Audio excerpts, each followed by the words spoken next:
to Mindy's Manic Mondays, episode 4, and it is the second episode of 2021. How are you doing, Mindy? Very good again. Nice to meet you again, Charles. I know. Here we are in the second week on January 11th. I think they had some nonsense election stuff in Washington, but you know, it is more important for the realtors. Oh, look at that. You're getting already calls already, right? But the important business of real estate here, and a lot's been going on over the change from 2019 to 2020, still in COVID issues. However, last week we talked about when is the right time to buy, and when was that? Now. Or actually it was last week, but it is now, right? Every day, yes. Right. So let's say, Mindy, we have decided to buy a home. Okay. And so, I think I have an idea what I want, and I think I know what I could maybe afford, but I don't know for sure. So the first step is really critical, and that is before you go out and start looking for houses and calling a realtor even, is to find out how much of a home you can actually afford, right? Right. So the first step is to find a trusted advisor, whether it be a bank or a mortgage broker or somebody, and get that financing figured out. Exactly. For every for the buyer that buy cash, it's easy.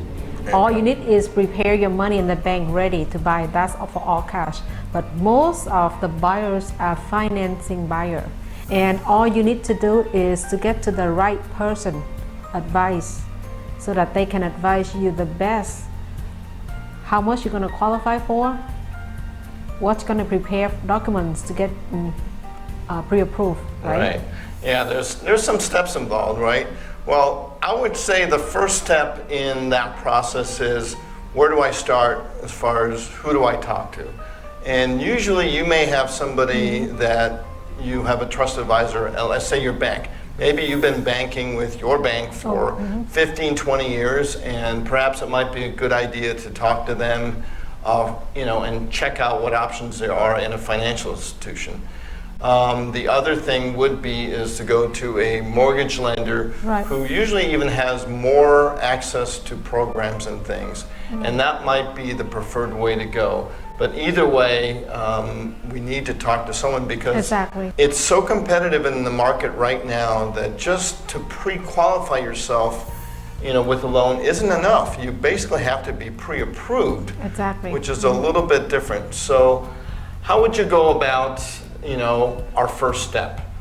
So prepare your documents.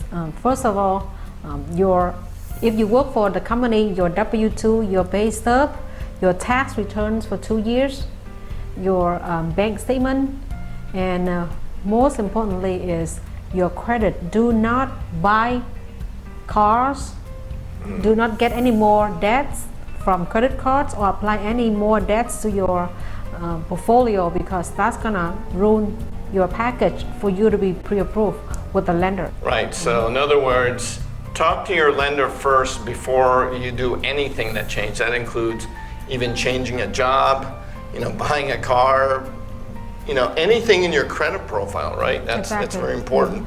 And also to kind of figure out, I guess it's a little different maybe for somebody that is a W-2 salaried employee. But in this day and age, a lot of people are self-employed, right? Right. They get the 1099, and it's a little different. What should I prepare in that case? Well, for the self-employed people, yes, if you have all the documents ready from your tax return, make sure if you have, you don't deduct a lot of income from your own ownership, and even usually some self-employed people, they have rental income too. Make sure you claim those rental income in there so that you can calculate, add them into your right. And I think that's where speaking to a mortgage consultant or banker to understand the qualifying process, what they look for, because really in qualifying, income is king. There are, I know, programs that base your lending on maybe assets if right, you're very, very cash, right, or maybe asset heavy, and the income is challenging, but those are more challenging loans to get. The key is cash flow. And although there are a lot of deductions that you take in the course of business, you really still need to be able to show that you actually have the income to qualify for a home. And the good thing about it is most of the documentation, especially if you're a W-2, Mindy, is you already have it. You don't have to make the stuff up, right? You don't have to like figure out how am I going to come up with these documents, because tax returns, you already filed your tax returns probably, or the previous year. You have pay stubs, W-2, other expenses, credit card statements and things of that nature. Everything's online, so all the information exists. You don't have to create it or anything, right? It's not like an SBA small business plan where you have to, make something up. You don't have to create anything up. It's all there. You just have to gather it. But it's so important to be prepared to have that information before you go and meet with your lender. And if only one person cannot qualify, then second buyer, third buyer added up to the whole, the whole family combined income together, so that you can qualify a bigger loan, so that you can get a better house, right? Well, that's a good point. It's not just one person. There may be parents involved with gifts. A lot of lenders do allow in certain programs down payments as gifts from relatives or friends or whoever. So that could be very helpful. And also just in general, on what exact documentation to prepare and bring.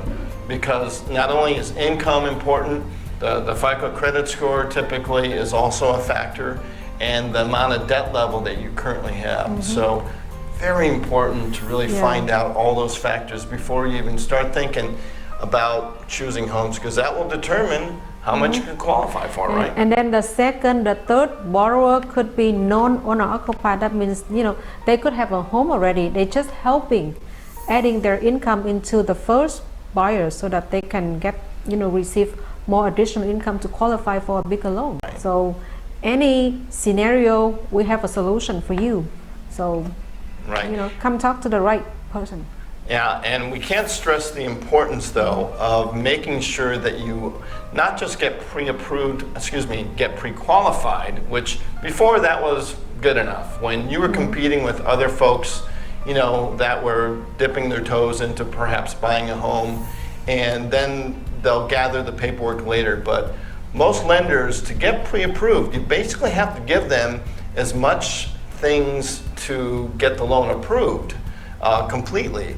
And that includes probably running your credit and confirming debts and things, and the whole cash flow model. And that's so critical to be able to compete against inevitably cash offers in the marketplace. Exactly.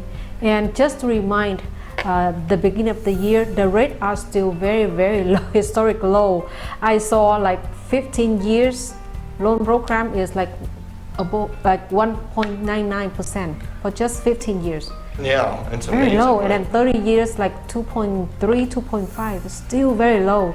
Do not miss out this opportunity, because rates are not going to be this low again.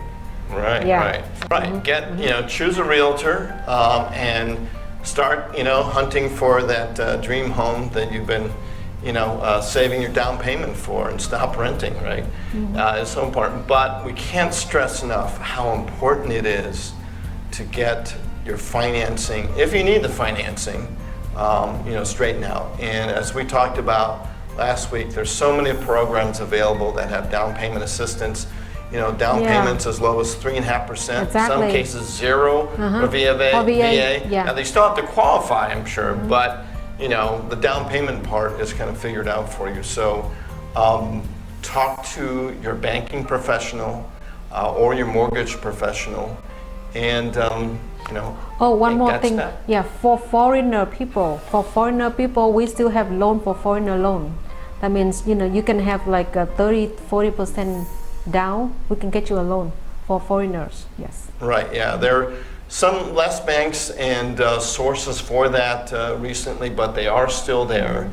And so if you do have a situation like that's still available, usually, like you said, require a little bit more down, but they are available. So, the creativity in some of these mortgage brokers that they have are pretty amazing.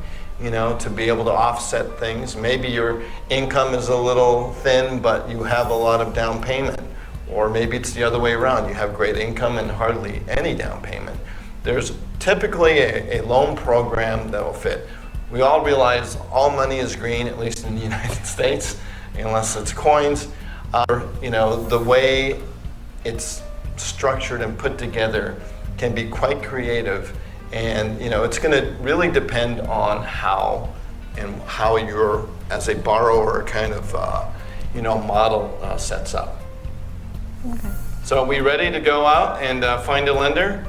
We're so busy. We cannot, want you to miss out this opportunity. Very, very low interest rate. Go get your home. Right. The beginning of the year. All right. So remember, get qualified for a loan before really stepping into that marketplace, because you never know. You may be in for a surprise that you may qualify for more of a home than you thought.